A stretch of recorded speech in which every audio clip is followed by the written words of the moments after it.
ان کی کیا اس پر رائے ہے، اس کے حوالے سے بھی مشاورت ہوگی، کیونکہ ان کے ساتھ بھی رابطہ کیا جا رہا ہے، اور کئی ایسے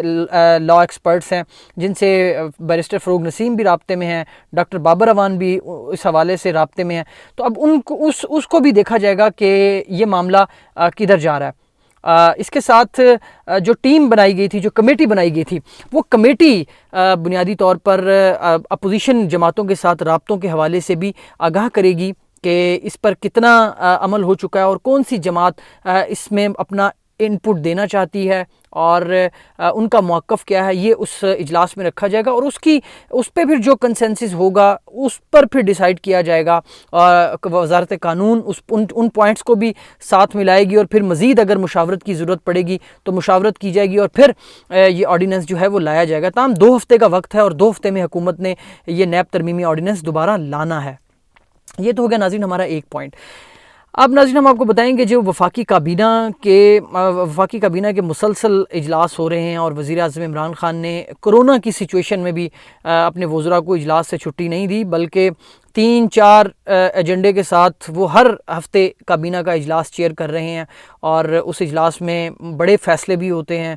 جو کنسرن منسٹریز ہیں ان کے نمائندگان بھی موجود ہوتے ہیں، سمریز بھی آتی ہیں اور کئی سمریز اپروو ہوتی ہیں، کئی ڈیفر ہوتی ہیں. تاہم جو فیصلے کیبنٹ کرتی ہے ان فیصلوں کی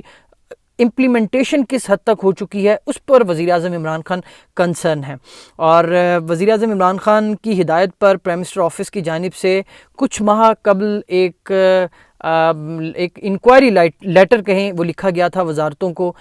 کہ وہ تمام جو امپلیمنٹیشن ہے، جو عوامی فلاحی منصوبے ہیں ان پر عمل درآمد کے حوالے سے اور اسپیسیفک منسٹریز کی جو پروگریس ہے، جو بیوروکریسی کی پروگریس ہے اس کے حوالے سے بھی کہا گیا تھا کہ اس لیٹر میں کہ وہ تمام رپورٹس جو ہیں وہ تیار کر کے وزیر اعظم آفس میں بھجوائی جائیں.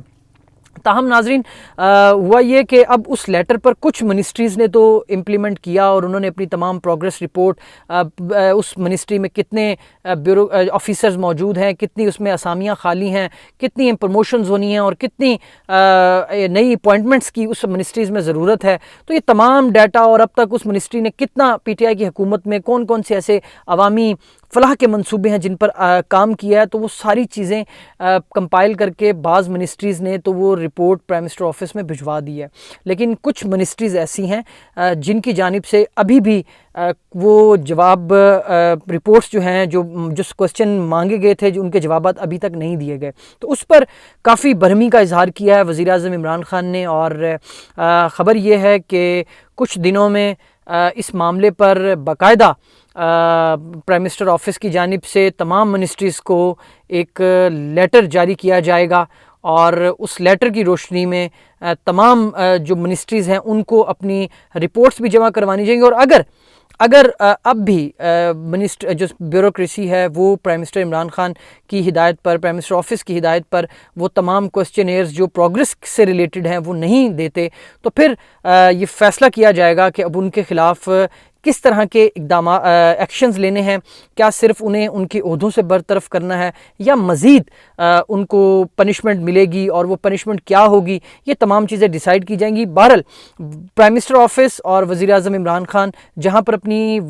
کابینہ کے اراکین کی کارکردگی کے حوالے سے بہت کنسرن ہے، وہیں وہ کابینہ کے فیصلوں کی امپلیمنٹیشن اور اس منسٹریز کی، ان ڈویژنز کی، ان اداروں کی جو بیوروکریسی ہے اس کی کارکردگی پر بھی وزیر اعظم عمران خان کافی کنسرن ہیں. اور وہ یہ سمجھتے ہیں کہ جو منسٹرز ہیں ان کے ساتھ ساتھ زیادہ تر جو حصہ ہے پروگریس کا منسٹری کے حوالے سے وہ بیوروکریسی کا ہے. تو اب تلوار جو ہے وہ بیوروکریسی پر بھی لٹکنے جا رہی ہے اور اب جو ذرائع ہیں وہ یہ بتا رہے ہیں کہ اب وہ معاملہ ویسا نہیں ہوگا، لیٹرز یا لکھت پڑھت تک کا معاملہ نہیں ہوگا، معاملہ اس سے آگے جائے گا اور بیوروکریسی کو اس حوالے سے اب سختی سے نپٹا جائے گا. اور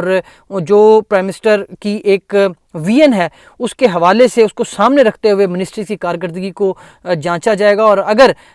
اس پر پیرامیٹرز پر وہ پورے بیوروکریسی افسران پورا نہیں اترتے اور وہ پرانا ہی طریقہ اڈاپٹ کر کے اور جس طرح سے ماضی میں ہوتا رہا ہے کہ کاغذوں کی حد تک وہ کارکردگی رہے گی، تو پھر اس کے نتائج بھی ان کو بھگتنا پڑیں گے. تو یہ 2 چیزیں تھیں ناظرین جو ہم آپ سے ڈسکس کرنا چاہتے تھے. آج تک کے لیے آپ اجازت دیجیے مجھے، اپنا بہت سا خیال رکھیے گا. یوٹیوب ہمارا چینل بریکنگ ٹوڈے اسے ضرور سبسکرائب کیجیے گا تاکہ آپ کو ہماری جو آنے والی ویڈیوز ہیں وہ ملتی رہیں. بیل آئیکن بھی دبائیے گا کیونکہ اس سے نوٹیفیکیشن آپ کو موصول ہوتا ہے، جس سے پتہ چلتا ہے کہ ہم نے کوئی نئی ویڈیو اپلوڈ کی ہے اور وہ آپ اب دیکھیں. اور ہماری جتنے لوگ